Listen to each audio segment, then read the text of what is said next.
সম্মানিত দিনী ভাই বোনেরা, এরকম কোন সময় রয়েছে যে সময়ে সালামুন কওলাম মির রাব্বির রহিম এই আয়াতটি 11 বার পাঠ করলে কি হয়, কি লাভ হয়। আজকে আমরা জানব এই ছোট আয়াতটি সালামুন কওলাম মির রাব্বির রহিম এই আয়াতটি 11 বার এরকম কোন সময় রয়েছে, ওই সময়ে আমল করলে আপনারা ফলাফল পাবেন এবং কি হয়, কি লাভ হয় এই সম্পর্কে আজকে আমি আলোচনা করব। আপনারা ধৈর্য সহকারে এই ভিডিওটি সম্পূর্ণ দেখার চেষ্টা করবেন, না হয় কিছুই বুঝবেন না এবং আমলটি শিখতে পারবেন না, করতেও পারবেন না। তো সম্মানিত দর্শক, যারা এই চ্যানেলে নতুন আসছেন, এখনও পর্যন্ত চ্যানেলটি সাবস্ক্রাইব করেন নাই, অবশ্যই চ্যানেলটি সাবস্ক্রাইব করে পাশে থাকবেন। এই চ্যানেলে আরও নতুন নতুন দোয়ার ভিডিও দেওয়া হবে ইনশাআল্লাহ। সম্মানিত দিনী ভাই বোনেরা, আজকে যে সম্পর্কে আলোচনা করব সালামুন কওলাম মির রাব্বির রহিম এই আয়াতটি আমাদেরকে প্রথমে সহি শুদ্ধভাবে শিখে নিতে হবে, না হয় কাজ হবে না।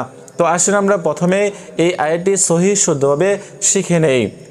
সালামুন কওলাম মির রাব্বির রহিম, সালামুন কওলাম মির রাব্বির রহিম, সালামুন কওলাম মির রাব্বির রহিম, সালামুন কওলাম মির রাব্বির রহিম।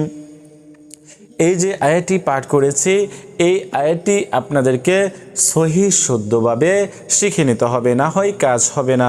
তারপরে কথা হচ্ছে আপনাদেরকে অবশ্যই নামাজ আদায় করতে হবে এবং সহি শুদ্ধভাবে পাঠ করে এবং পবিত্রতার সহিত এই আমলটি আপনাদেরকে করতে হবে। যে কোনো সময় আপনার যখন সময় হয়, ফরজ নামাজের পরেও করতে পারেন বা যে কোনো সময় আপনি একটি সময় নির্ধারিত করে নেবেন, ওই সময়ে প্রতিদিন এই আমলটি করবেন। এই আমলটি করলে যদি আপনারা এই আমলটি করেন তাহলে কিভাবে করবেন? প্রথমে 3 বার ইস্তিগফার পাঠ করে নেবেন, আস্তাগফিরুল্লাহ আস্তাগফিরুল্লাহ আস্তাগফিরুল্লাহ। তারপরে 3 বার দুরূদ শরীফ পাঠ করবেন। ইস্তিগফার এবং দুরূদ শরীফ আপনাদেরকে অবশ্যই পাঠ করে নিতে হবে। তারপরে আপনাদেরকে এই আয়াতটি পাঠ করতে হবে কমপক্ষে 11 বার।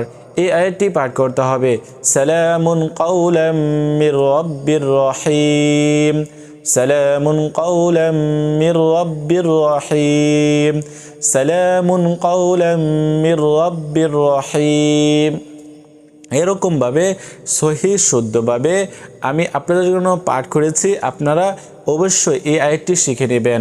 তারপরে কথা হচ্ছে এই আয়াতটি আপনারা যদি 11 বার এরকমভাবে পাঠ করতে পারেন, পাঠ করে আপনি শেষে 3 বার দুরূদ শরীফ পাঠ করতে পারেন, এ হচ্ছে আমল। এই আমলটি যদি আপনারা করতে পারেন তাহলে কি হবে? আল্লাহ তাআলার রহমতে আল্লাহ তাআলা আপনাদের মনের আশা পূরণ করবেন, আপনাদের অভাব দূর করে দিবেন, আপনাদের পেরেশানি দূর করে দিবেন, আপনাদের দুশ্চিন্তা দূর করে দিবেন এবং যেই উদ্দেশ্য নিয়ে আপনি এই আমলটি করেছেন সেই উদ্দেশ্য আল্লাহ তাআলা পূরণ করে দিবেন। তো সম্মানিত দর্শক, আমরা এই আমলটি যে কোনো প্রয়োজনে, যে কোনো বিশেষ প্রয়োজনে আমরা এই আমলটি করতে পারি এবং আল্লাহ তাআলার কাছে বেশি করে দোয়া করতে পারি। আল্লাহ তাআলা অবশ্যই আমাদের দোয়া কবুল করে নেবেন। তো সম্মানিত দর্শক, তো এই আমলটি আপনারা বিশেষভাবে শিখে নেবেন। অনেকেরই অনেক সমস্যা রয়েছে, আপনারা এই আমলটি করলে আল্লাহ তাআলা আপনাদের সমস্যার সমাধান করে দিবেন। তো আজকের মতো এই পর্যন্তই। আল্লাহ হাফেজ।